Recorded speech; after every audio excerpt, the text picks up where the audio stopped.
si známa predovšetkým tým, že sa už niekoľko rokov venuješ ťažkým témam z obdobia nacizmu, holokaustu, komunistických prenasledovaní a väznení, ale tak si asi nezačínala. Takže povedz nám niečo o svojich začiatkoch v rodnom Lučenci, keď si tam začala pracovať v regionálnych médiách po ukončení vysokoškolských štúdií. Aké to bolo? Ja som začala ešte na gymnáziu. Mala som profesorku latinčiny, my sme vlastne boli humanitárne gymnázium a keď sme vedeli, že sa teda budeme hlásiť či už na právo, na medicínu alebo niečo podobné, tak sme mali aj latinčinu v 3. 4. ročníku. A jej manžel založil mestskú televíziu v Lučenci a ochorela moderátorka. A tak ma poprosila pani učiteľka Rabcová, či by som teda na ten čas, kým sa nevylieči, nezaskočila za ňu. A nakoniec to trvalo skoro 3 mesiace, lebo to teda ochorenie bolo vážnejšie. A keď sa tie 3 mesiace končili, tak oni sa ma teda prišli opýtať, že či by som zostala, lebo sa im to páčilo, tak som v žiadnom prípade, pretože ja takú nudnú prácu, že mne niekto niečo napíše, ja mám sedieť a čítať, to robiť v živote nebudem. Ale dohodli sme sa, že pre nich budem robiť športové spravodajstvo. Ja som tedy plávala za školu, hrávala som basketbal, Lučenec mal výborný basketbal, mužský, nohejbal, futbal, futsal. Čiže celé víkendy som nakrúcala tieto športové prenosy, prišla som do štúdia, postrihala som ich, zobrala som si jedného komentátora a my sme to vlastne komentovali. Doteraz mám doma kazety VHS-ky, ktoré vlastne vznikli v tom období, to je rok 1997, 98, 99 a postupne vlastne z tej televízie všetci odchádzali, pretože v tom období bolo bežné, že výplata neprišla 2, 3, 4 mesiace a tí ľudia museli živiť tie rodiny. Ja som bola študentka, takže ja mám dodnes doma VHS-ky z toho vysielania Novohradskej televízie, kde teda sú správy, je kultúra, je šport, je počasie, ešte niečo, nejaké diskusné relácie, lebo každý týždeň sme robili vlastne také 4 hodiny premiérového vysielania a na konci toho vysielania napísané, že toto vysielanie pre vás pripravila Veronika Teltová, lebo nikto iný tam nebol. Naozaj multifunkčná. Ale bolo to výborná škola, lebo napríklad, vieš, prišla som do Jojky, do Bratislavy a dostala som na prvú výrobu staršieho pána kamermana, ktorému sa až tak nechcelo. A zobral tú kameru a ja som povedala, že potrebujem toto a toto natočiť, ale to sa nedá. No ja sa s tebou dohadovať nebudem, tak ja som tú kameru zobrala a natočila som to. Odtedy mi už nikto nikdy nepovedal, že to sa nedá. Takže ďakujeme pani profesorke Rabcovej za to, že máme Veroniku Lomovú Teltovú. Dobre, takže to boli tvoje začiatky. A posledných, 15 rokov sa venuješ týmto témam. Mňa by zaujímalo, prečo si sa rozhodla spracovať práve tieto ťažké témy? A ten dôvod bol, že vlastne napriek tomu, že som to strašne rada robila, 5 rokov som bola politická redaktorka, tak som zistila, že počase aj tí politici, ale hlavne tá spoločnosť je vlastne imúnna voči tomu, čo tí novinári odhalia. Už je toho tak strašne veľa, že ty robíš celý deň, 2 dní, týždeň, keď je to veľká investigatíva na niečom veľkom, odvysiela sa to a nič sa nestane. Vieš, oni najprv sa hanbili, občas niekoho nepodstatného odvolali, ale postupne si zvykli na to, že každé halo trvá 3 dní a keď to vydržíme a necháme to vyhniť, tak vlastne nič sa nedie. A mne to išlo hrozne na nervy. A vtedy som si povedala, že ja chcem robiť niečo, čo nebude staré na druhý deň. A tak som išla za mojím šéfom a povedala som mu, že ja chcem robiť niečo, čo bude mať proste hodnotu aj o 10 rokov, dokonca väčšiu, keď to urobíme teraz. A on mi na to povedal, že tak veď, keď urobíš svoje služby, tak môžeš. Čiže po voľnom čase som začala nakrúcať pamätníkov, ľudí, ktorí teda prežili či už nacistický alebo komunistický režim a teda prenasledovanie počas neho, ale ten úplne základný impuls prišiel od môjho prastarého otca. Ja som mala veľké šťastie, lebo som vyrastala v rodine, kde bol prítomný môj prastarý otec, čiže starý otec mojej mamy. On bol ročník 1905 a prežil celé to turbulentné 20. storočie a papa zomrel až na Vianoce v 99. Veľmi sa toužil dožiť milénia, bohužiaľ pár dní mu teda k tomu chýbalo. A ja som mala teda 19 rokov, keď zomrel. A už sme mali relatívne celkom čas sa rozprávať, aj keď dnes viem, že som sa ho zabudla opýtať na veľa dôležitých vecí. Ale zase zažili sme spolu úžasné veci. On mi ukázal ten lúčenec, ktorý dnes už neexistuje, ale pani Viola si ho pamätala, preto som mohla o tom tak písať, lebo ja to mesto poznám. Poznám ho teda to isté, ako poznala ona, napriek tomu, že keď ja som vyrastala, už neexistoval. A nikdy nezabudnem, on bol učiteľ, ale bol taký strašne extravagantný, aj na svoju dobu teda. A celý život nosil motýlika, aj keď opravoval napríklad kuchyňu alebo maloval svoju izbu, nosil motýlika. Potom už, keď bol starší a už ho hnevali prsty, tak si ho dal na gumičku, ale vždy sa hneval, keď sme ho upozornili, že mu vidno tú gumičku. A potom bol úžasný. Takže mám veľkú zásluhu na tom, že si... Ja teraz na sekundu odbočím, ale keď si hovorila, že akú on mal predstavu o tom, aký bude jeho povrch a všetko, tak si mi pripomenula Jožka Bednárika. Ja som mala to šťastie sa s ním osobne poznať. Boli sme na zájazde v Turecku, viezli sme sa loďou a boli sme taká partia, jeho súrodenci a zo pár kamarátov. A teraz Jožko nám začal líčiť, že ako by si predstavoval svoj pohreb, celý ten obrad. A jeho brat Janko, tak sme počúvali a jeho brat Janko sa ho pýta, že Veďo, a nebude ti ľúto, že to neuvidíš? Prepáč mi túto vsúku. Takže vlastne to je odpoveď na otázku, ako som sa k tomu dostala. A papa bol učiteľ a on bol ten, ktorý mi rozprával o veciach, ktoré sa neučili v škole. Rozprával mi o Ravčíkovi, Kubišovi, rozprával mi o Benešovi, o všetkom tom, čo som sa vlastne nemala odkiaľ rozvedieť, a zároveň on bol ten, ktorý mi vždy povedal, keď som teda chodila korozovať tým lúčencom s ním, že vieš, každý človek, ktorého v živote stretneš, má nejaký veľký príbeh. Každý jeden. To je odpoveď na to, potom si sa pýtala. Ako hľadáš? No, keď mi teda Rolo, môj šéf, povedal, že môžem tú kameru použiť v tom voľnom čase, tak nevedela som, ako začať, tak som išla na, ako sa to presne volalo, nebola to konferencia politických väzňov, bolo to združenie väzňov koncentračných táborov.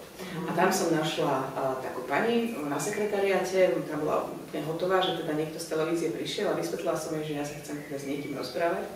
A ona za tým stále hľadala, že teda aký je problém a že čo chceme robiť, nič, žiadny problém, my chceme nakrútiť a zaznamenať príbehy. A stále bola z toho taká nejaká, že ona teda nevie a tak, a že dobre, že ona sa opýtala, a nakoniec ma nakontaktovala na vtedy už emeritného predsedu. A to bolo to najlepšie, čo sa mi mohlo stať. To bol Otto Wagner, starý prešporák.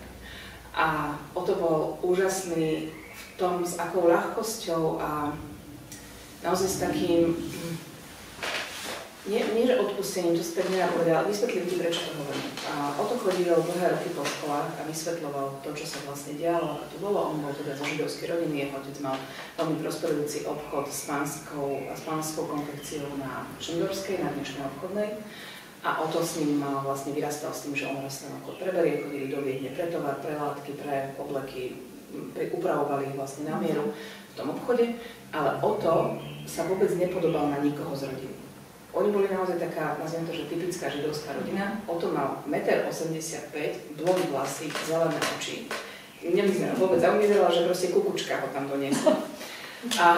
A bol majster Československa voľný spôsob v Králove na 200 metrov. A keď sa teda toto všetko udialo, otcovi zobrali obchod, Otto mal ešte mladšieho brata. A on bol vtedy hrozne zamilovaný do jedného dievčaťa a keby sa toto teda nebolo stalo, tak on bola tiež také dobrej rodiny, myslím, že luteránskej, ak si dobre pamätám. Už sa v podstate mali tie rodiny tak nejako zoznamovať, mali sa dobrať. A Otto otec povedal, že teda nie, že zostaneš doma, nebudeme teraz nič robiť, počkáme, do pol roka sa to nejako vyrieši. A Otto sa nasadil a ušiel z domu. Tak mal vtedy 20 rokov. A išiel žiť ku kamarátovi. A on vlastne hovorí, že to bolo na jednej strane to najlepšie, čo mohol urobiť, na druhej strane mu to bolo hrozne ľúto celý život, pretože on u toho kamaráta žil, otcovi zobrali obchod v 41. na jeseň, v 42. marci začali transporty, z Patronky išiel vlastne ten rodinný transport v apríli, čiže v apríli zobrali Ottových rodičov do transportu, aj brata. A on ich už nikdy vlastne nevidel. On v ten deň, keď ich gardisti vzali, sa chcel vrátiť domov s tým, že teda sa akože udobria, ale už dom našiel, teda byť našiel prázdny. Susedia mu povedali, čo sa stalo, tak on ti išiel vlastne na Patrónku pešo a tam ich nevidel, lebo oni boli zatvorení vlastne v tom areáli tej Patrónky, na tej bývalej teda továrne. A myslím, že každý deň tam nakoniec chodil čakať, že teda čo sa stane, a po 3 dňoch sa dočkal. Gardisti vyviedli zástup ľudí a teda išli pešo do Lomača, odkiaľ odchádzali z Bratislavy transporty v tej prvej vlne a vlastne to bolo posledný krát, keď rodičia videl, hovorili, vieš, ja si myslím, že som ich videl. Myslím si to, ale nie som si istý. No a on zostal žiť do toho svojho kamaráta, on bol dokonca tak dobrý, ten kamarát, že mu dal svoje vlastné doklady a išiel nahlásiť na políciu, že ich stratil. On len prelepil fotografiu a zo zemiaku si robil pečiatku, aby to tak vyzeralo. A podarilo sa mu na tie doklady žiť v Bratislave až do, teraz si musím spomenúť, v 42. naši rodičia, až do jesene 43.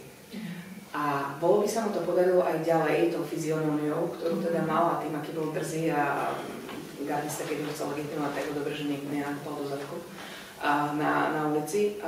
Ale to dievča, do ktorého bol zamilovaný, oni sa pravdepodobne tajne občas teda stretávali, videli, ale medzi tým ju jej rodina chcela vydať za jedného gardistu. A on ich raz načal, že sa vlastne v Prahu stretli a udal Ota, lebo však vedel, že je Žid. A vlastne Ota prišli zatknúť, dostal sa do koncentračného a pracovného tábora v Novákoch na jeseň 43.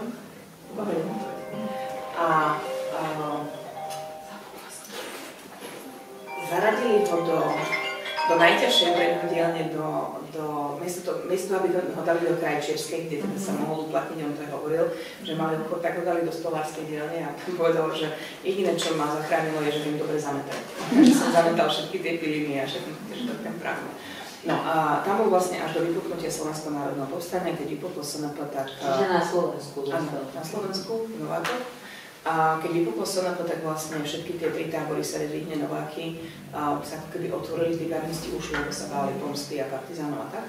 A z Novák ušla asi 400 členná skupina mladých židovských ľudí, lebo tam boli teda aj mladé ženy, ktorí sa priamo zapojili do povstania. O to sa stal, tým ako vyzeral, tak sa stal prieskumníkom v Igorovej brigáde a vždy mi hovoril, že ja som sa vždy tak strašne snažil byť akože platný tomu všetkému, že som si predstavoval, že keď už k niečomu dojde, tak padnem nejakou hrdinskou smrťou. A nakoniec po ústupe do hôr, teda v októbri, toto už bolo v novembri 1944, sa skrývali nad Starými horami a obklúčila ich vlastne nemecká jednotka. A o to hovorí, že no tak ja som si povedal, že mňa teda živého nedostanú, vyskočil som z toho ukrytu a začal som strieľať, nikoho som netrafil, ale mňa trafili veľmi neelegantne do zadku. Keď ich vlastne všetkých pochytali alebo postrieľali, tak tých, ktorí boli ešte živí, tak ich rozdeľovali na 2 auta. A o to, ako tlačili na korbu toho jedného auta, on bol teda postrelený, tak ho to bolelo a on proste povedal takú nejakú nadávku, ja už si to nepamätám po nemecky, neviem, takže je mi ťažké si to zapamätať, ktorá bola typicky viedenská, tá nadávka, teda. A ako povedal tú nadávku, tak ten vojak mu hovorí, že ty si Rakúšan, ako po nemecky. A on hovorí, nie, ale akože s otcom som chodil často do Viedne. A ako ho tlačil na tú jednu korbu, tak ho zrazu chytil za ten kolier a hodil ho na kopu ako na tú druhú korbu. To jedno auto sa naplnilo, odišlo, o 10 minút vlastne bolo počuť veľkú strelu, všetkých postrieľali. A to druhé auto prišlo do Bratislavy a odtiaľ smerovalo transportom do Mauthausenu. Auto bolo vlastne dovlečené do Mauthausenu. V tom novembri 44 stal sa tam tlmočníkom lekárskeho tímu, pretože vedel po anglicky, po francúzsky, po nemecky, po maďarsky, po rusky, po taliansky a ešte niečo, neviem, to sa už nepamätám. A Otto, maďarsky, áno, maďarsky som povedali. A Otto je asi jediný človek na svete, alebo teda je ich určite veľmi málo. Otto bol v plynovej komore a na poslednú chvíľu bol odtiaľ vlastne vytiaľ ten lekár, ktorému tlmočil, pretože to sa stalo tak. To bolo v januári januári 45 Ota poslali na barak, kde TMP mal od väzňov niečo zistiť tomu lekárovi, ale práve vtedy sa rozhodlo v inej kancelárii, že ten celý barak bude splyňovaný. No a Oto, keďže tam bol, tak to nikoho nezaujímalo tej stráže, že on je tam ako tlmočník, zobrali ho spolu s nimi. Jediné šťastie bolo, že v Mauthausen je malá plynová komora, to je maximálne 30-35 ľudí, viac tam nenatlačíte. Dobre, nech 50, ale viac proste nie. Oto už teda stál v tej plynovej komore a ten Mauthausen má jednu takú zvláštnosť. Plynová komora bola aj tá miestnosť na popravy, bola v takom polopodzemí a bola postavená tak, že v tej budove, všetky tie budovy sú strašne dlhé. To podzemie je robené vlastne, to znamená, že vy ho viete takto cikcak, ako keby prejsť, je spojené. A má neuveriteľnú akustiku, keď tu v tých dverách niečo poviete, nemusíte ani kričať, tak tu v tých posledných to počuť. A ten lekár sa prechádzal pred tými jednými dverami a pýtal sa toho jedného strážcu, že teda či nevidel jeho tlmočníka. On hovorí, že neviem, ale teraz idú niekoho splynovať, tak možno aj tam. No a toto vlastne Oto počul, že on sa na ňa pýta, tak začal z tej plynovej komory kričať, že teda pán doktor, ja som tu. Tak na poslednú chvíľu vlastne z tej komory vyťahol. Šťastie a náhoda. Vieš, čo mi to pripomenulo? Niekedy na začiatku tohto roka bol jeden z tvojich dokumentov zo série Neumlčané, pán Radil, a on povedal, že šťastie a náhoda je to jediné, čo mi zachránilo. Ja mám zimom riavky, keď to rozprávaš. No a to bol teda prvý. Čo s ním bolo? A my sme natočili 24 filmov. Každý jeden z tých ľudí nám v nejakej fáze výroby povedal, že je pre ňoho veľmi dôležité, aby sa zachoval mier. Ani v jednom filme to nemám použité, pretože v čase, keď sme to točili, mi to prišlo také, že veď to predsa je normálne. A teraz si to o to viac uvedomujem, ako pekne, niektorí úplne jednoducho jednou vetou, ale každý jeden z nich to povedal. A to je vlastne dôvod, ja už nemám ten pocit bezpečného sveta.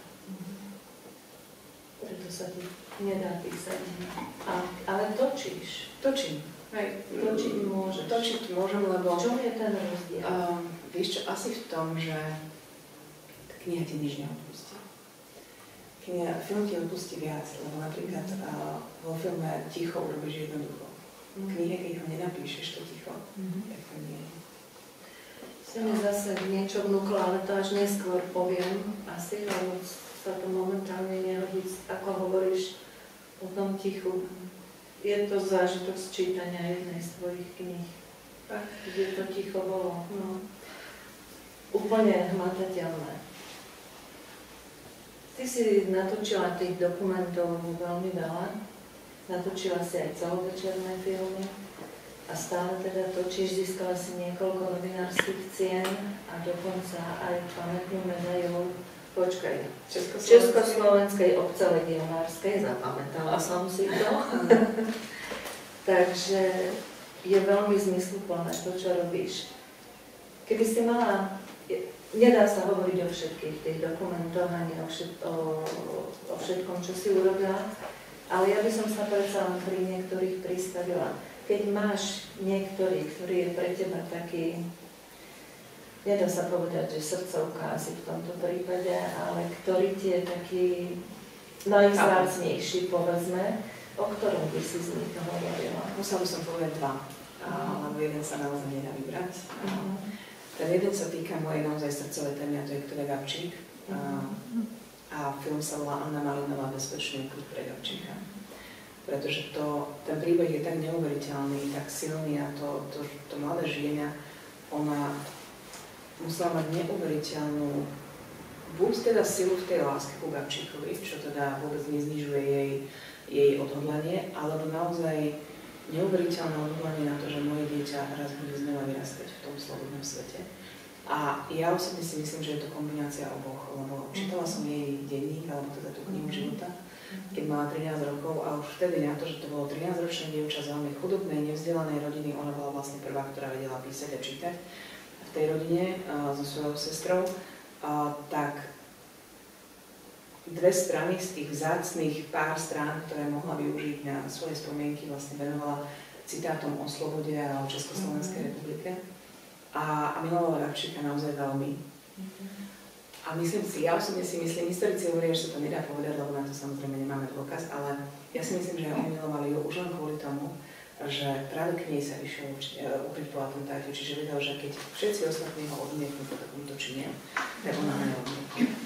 A zároveň u nej, vlastne on bol posledný, ktorý vyšiel z takéhoto ukrytu. Všetci ostatní parašutisti, v tom čase ich bolo 7 v Prahe, sa vlastne začali zgrupovať v tom kostole v Reslovej ulici už od druhého dňa, 28.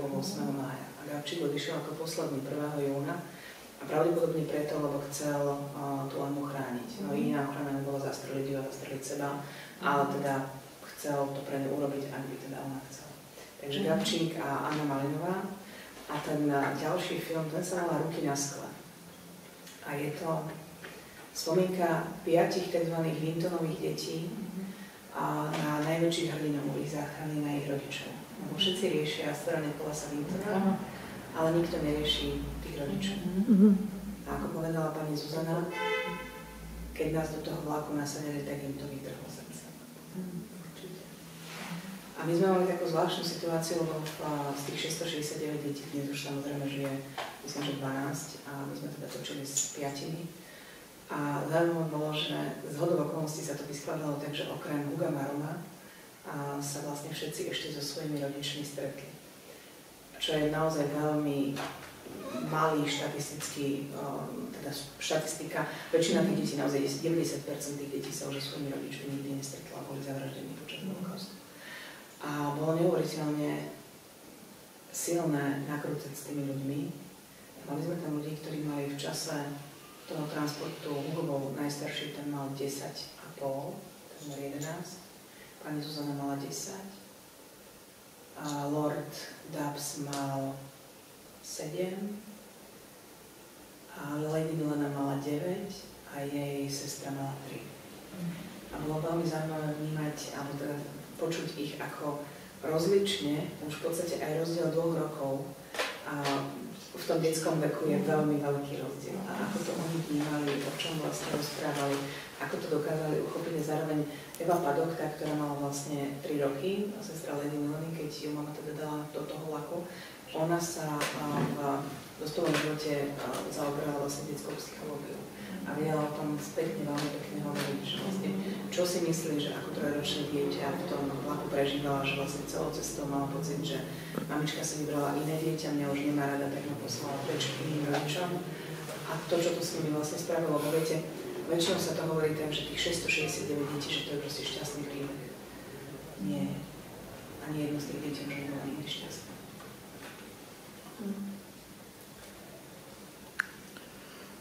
Ale žili. Ale aký žili. Áno. Pani Zuzana napríklad to v tom filme hovorí veľmi pekne, že ona to považuje za ukradnutý život, že žije život niekoho iného. Celý čas sa nedokázala ako keby vnútorne stotožniť s tým, že toto je teraz môj život. Ona vlastne túži sa vrátiť do tých 9 rokov, kedy sa to stalo, a žiť normálne, ako keby sa to proste nestalo. A to 3-ročné dievčatko, ktoré... Pani Padok, ona vlastne hovorila, že celý život prežila s tým pocitom, že teda rodičia nemajú dostatočne rady, lebo nebola dostatočne dobrá, pekná, čokoľvek. A napriek tomu, že ona bola tá, ktorí rodičia prežili a dostali sa za ňou dokonca do Anglicka, tak aj ona, aj pani Zuzana hovorila, že už s mamou nikdy nemali taký vzťah ako predtým. Že vlastne už si neboli nikdy také blízke. Pani Zuzana napríklad v tom filme hovorí, že ja si myslím, že mama už nemala rada. Nie preto, že by nechcela, ale preto, že aj pre jej mamu to bolo tak strašne ťažké do toho vlaku posadiť, nevedieť, kam ide, kedy sa uvidia, či sa vôbec uvidia.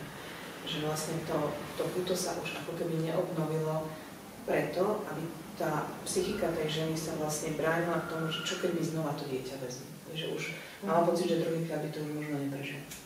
Takže veľmi ťažké príbehy aj tých šťastnejších detí, ktorí tie rodičia sa vlastne zachránili. A to bol jeden z najdlhšie nakrúcaných, najťažšie nakrúcaných, ale svojím spôsobom najkrajších filmov. Táto kniha má 95% faktov, Jediné dve veci sú tam vymyslené. Tá jedna je, že Gabčík kúpil Anne svadobný klobúčik, to my samozrejme nevieme. Chcela som jej dopriať ten pocit, že by jej ho mohol kúpiť. A druhá vec je, vieme, že Anna Malinová bola popravená tesne pred tou mladou ženou, na ktorú strašne žiarila. Oni stáli za sebou v tom rade a nemáme informáciu o tom, že by sa rozprávali. Takže to sú dve vymyslené veci. To sú ale dokumenty, ktoré sú priamo vlastne z nemeckej strany a Nemci nemali dôvod klamať samých sa. Takže tieto veci, ako sa stali a ako to vlastne prebiehalo, sú jednak teda tréningové záznamy z Veľkej Británie, tam tiež tí vojaci nemajú dôvod klamať v tých dokumentoch, lebo to sú ich interné dokumenty, ktoré boli vlastne otajnené až 10 ročia po vojne. A potom tie ostatné veci máme z vyšetrovacích spisov alebo z vyšetrovacej správy Gestapa a tam tiež nemôžu dôvod klamať. Stále nie je otajnené, to je veľký problém Slovenska, my máme najprísnejší zákon ohľadne odtajňovania, respektíve uverejňovania archívnych dokumentov. Prešiel pred 10 rokmi, dôvodom bolo presne to, že ľudia sa snažili ukryť arizátorskú minulosť svojich rodín. A vlastne dnes je to tak, že ja ako dokumentarista môžem zverejniť tie dokumenty len v prípade, že tá osoba je mŕtva viac ako 10 rokov, že súhlasí jej najbližší príbuzný tomu, to znamená manžel, manželka alebo deti, alebo ak je to dokument, ktorý už bol niekde inde uverejnený a teda neexistuje žiadna pochybnosť, nazvime to takto, ale strašne veľa vecí je ešte stále utajených, pretože ten zákon, ktorý vlastne oni pred 10 rokmi prijali, je zákon, ktorý hovorí, že všetky dokumenty, ktoré sa teda týkajú novodobých dejín, sú utajené 90 rokov. Ja sa poviem teda, že Mengeleho dievča, kniha, ktorá vyšla v roku 2016, do dnešného dňa predané asi 98 000 výtlačkov, mi povedala Janka Baraňová v Ikare, čo je famózne číslo. Ja si pamätám, že keď v 16. táto kniha vyšla, tak sme prvý nápad urobili 3000 kusov. 3000 kusov, pretože sme sa báli, že tá téma sa nebude na trhu predávať a my sme dotláčali a ešte teraz sa predáva ročne 1000–1500 kusov, takže za chvíľu to bude 100 000. Táto kniha je spomedzi tých, ktoré vyšli v Ikare, najúspešnejšia z teraz slovenského autora. Ja viem, že si to nečakala, že to takéto bude.